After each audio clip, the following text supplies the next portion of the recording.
Tuhan buat kita sekalian.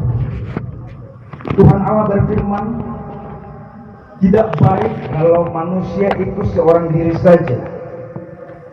Aku akan menjadikan penolong baginya yang sepadan dengan dia.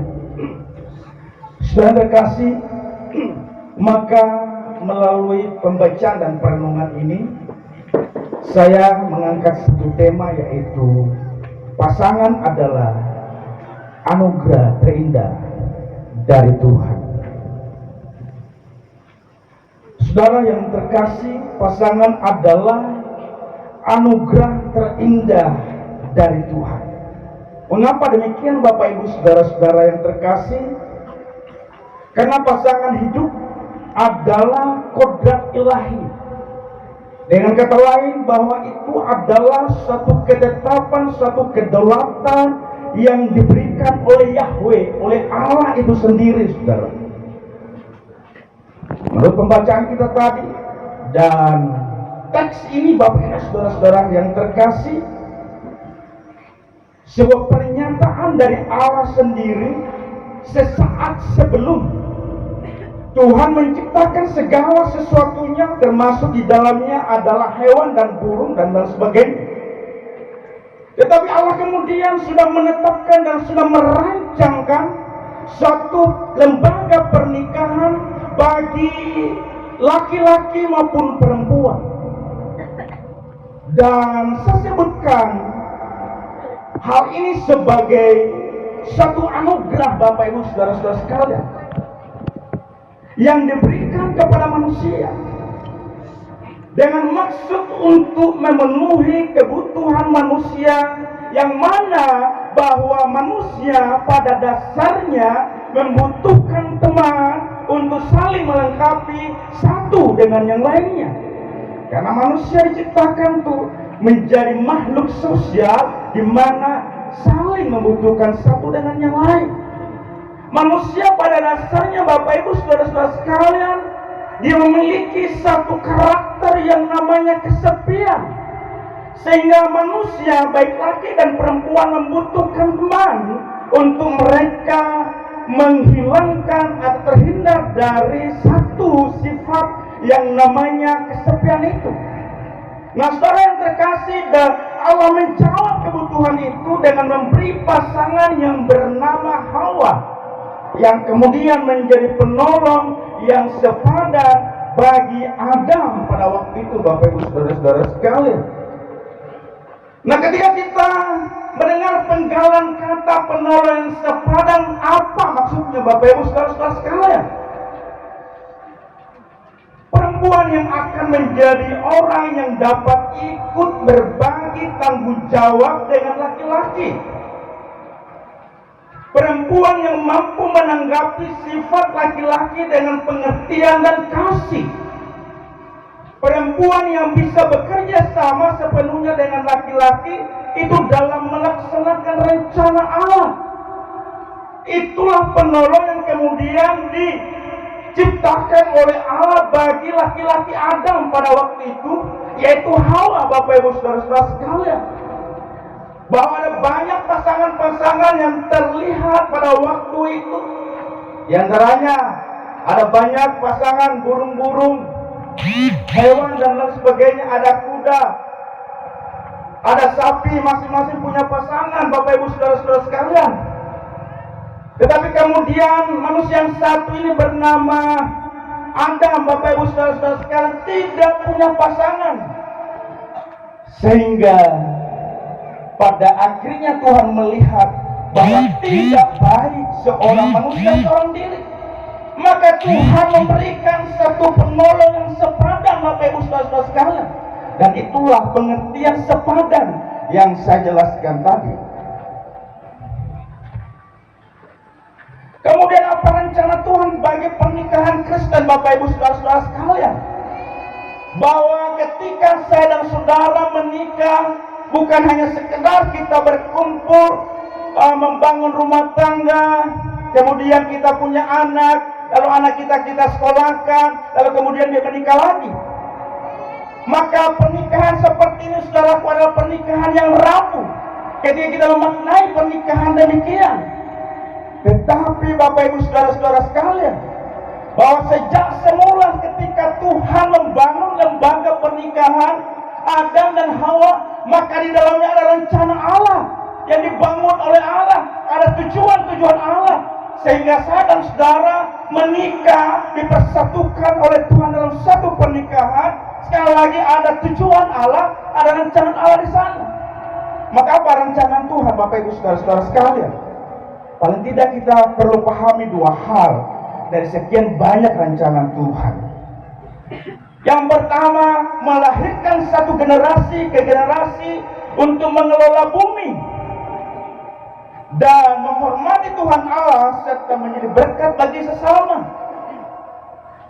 Dengan kata lain, Bapak Ibu Saudara-saudara sekalian, bahwa sejak Adam dan Hawa, lalu Tuhan mengendaki melahirkan satu generasi ke generasi selanjutnya, adalah generasi yang menaklukkan bumi, yang menguasai bumi, yang mengelola bumi, saudara. Dengan kata lain, bahwa setiap orang masing-masing punya panggilan, bahwa setiap orang masing-masing punya kemampuan dan skill, kepercayaan ini kemudian diperuntukkan untuk mengelola bumi ini dengan baik, Bapak Ibu Saudara-saudara sekalian. Dengan cara apa? Tentunya kita menghormati Allah. Dengan cara apa? Tentunya apa yang dipercayakan oleh Allah bagi kita itu bisa bermanfaat bagi sesama. Maka yang kedua, Bapak Ibu Saudara sekalian, apa yang menjadi rencana Allah bagi pernikahan Kristen? Ini lebih spesifik, saudara, komunikasi Tuhan, yaitu menghadirkan keteladanan hubungan Kristus dengan jemaatnya. Dengan kata lain, Bapak Ibu Saudara-saudara sekalian, bahwa pernikahan kekristenan itu dibangun untuk menjadi satu contoh hubungan antara Yesus Kristus sebagai kepala gereja dan jemaat Tuhan adalah tubuhnya, sehingga terbangun hubungan yang harmoni, hubungan yang baik, Bapak Ibu Saudara-saudara sekalian. Bahkan oleh jemaat Tuhan yang berdosa, manusia yang berdosa, maka Kristus datang berkorban untuk menyelamatkan manusia yang berdosa. Maka demikianlah di dalam pernikahan Kristen harus menunjukkan sebuah keteladanan di dalam hal bagaimana menunjukkan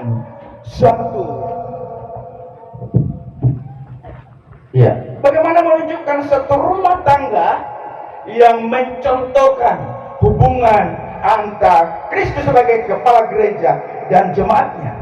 Dengan kata lain, Bapak Ibu Saudara-saudara sekalian, bahwa pernikahan Kristen hadir harus menjadi contoh dan teladan bagi rumah tangga lainnya, Bapak Ibu Saudara-saudara sekalian. Itulah rancangan Tuhan bagi pernikahan Kristen. Selanjutnya, Bapak Ibu Saudara-saudara sekalian, menikah. Dalam Matius pasal 19 ayat 6 berkata begini, mereka bukan lagi dua tetapi satu. Mereka disatukan oleh Tuhan, Bapak Ibu Saudara-saudara sekalian, karena mereka pada dasarnya memang berbeda.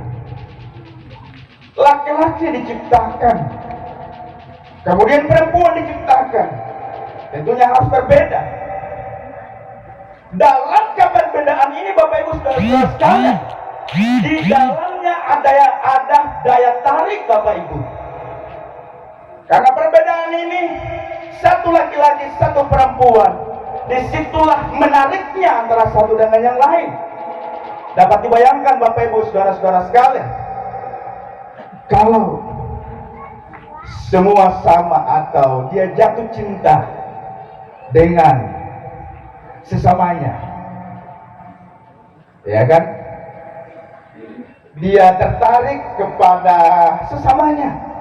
Tentunya, Bapak Ibu Saudara-saudara sekalian, hal ini bertentangan dengan firman Allah dan tidak dikehendaki oleh Tuhan.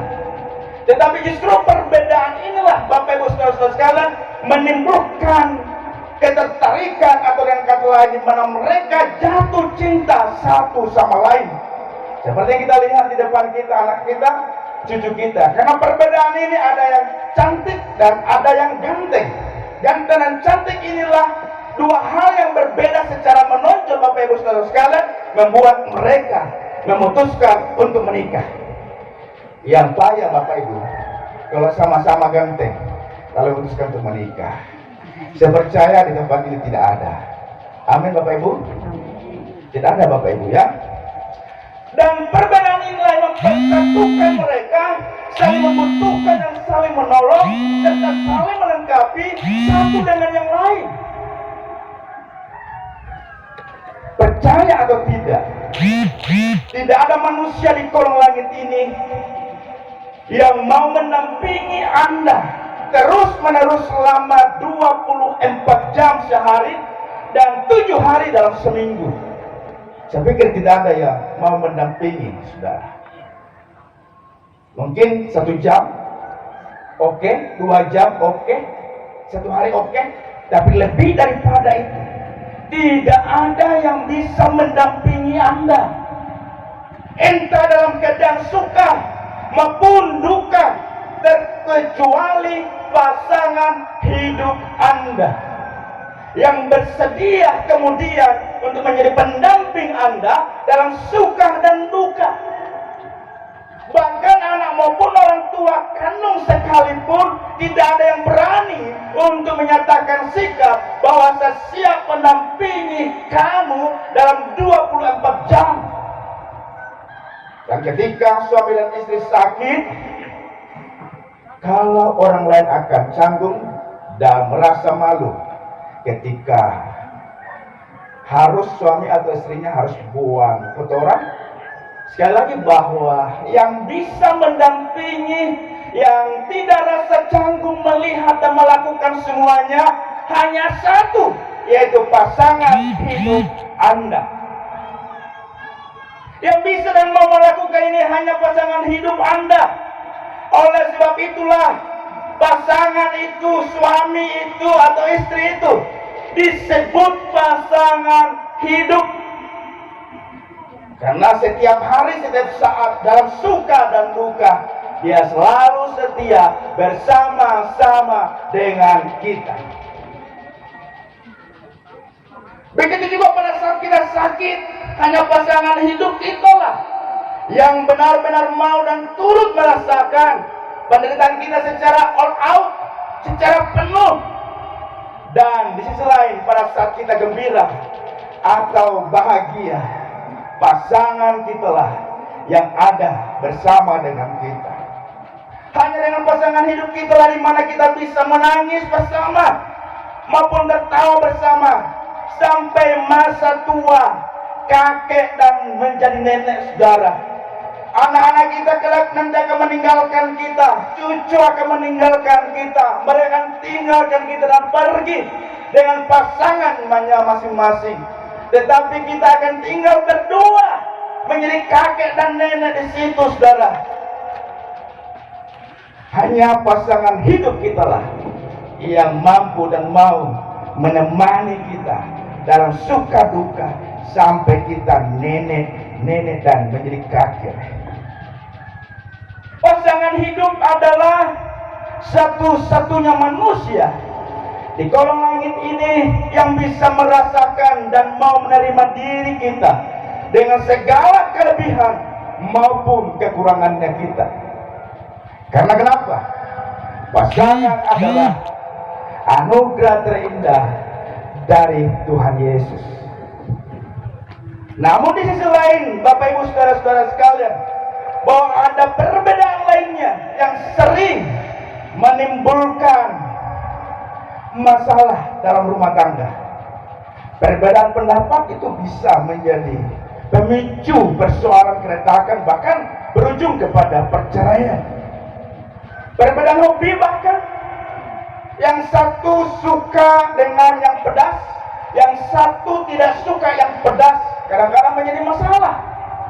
Yang satu suka ikan yang digoreng kering bahkan hampir hangus, yang satu suka ikan basah, kadang-kadang itu bisa jadi masalah kalau tidak dikelola dengan baik. Latar belakang orang tua yang berbeda dengan pendidikan yang berbeda itu juga bisa menjadi masalah. Tetapi demikianlah hidup sebagai suami istri. tentunya ada rangkaian kehidupan yang harus dijalani yang disebut proses atau apa? Tantangan kehidupan dalam pernikahan, dan itulah lika-liku kehidupan. Dan pada akhirnya Bapak Ibu saudara-saudara sekalian, bahwa perbedaan ini pada saatnya nanti akhirnya saling memahami, saling memaknai, saling menerima satu dengan yang lain seiring berjalannya dengan waktu. Di umur pernikahan 1 minggu Bapak Ibu saudara-saudara, semua serba manis Bapak Ibu. Umur 3 bulan masih manis, masih serta mulai timbul persoalan 2 tahun perbedaan yang sangat mencolok. Dan kadang-kadang ketika tidak dipertahankan sampai di umur 5 tahun, gejolak itu semakin dahsyat Bapak Ibu saudara sekalian. Ketika pernikahan tidak dipertahankan di usia itu, maka pernikahan bisa bubar.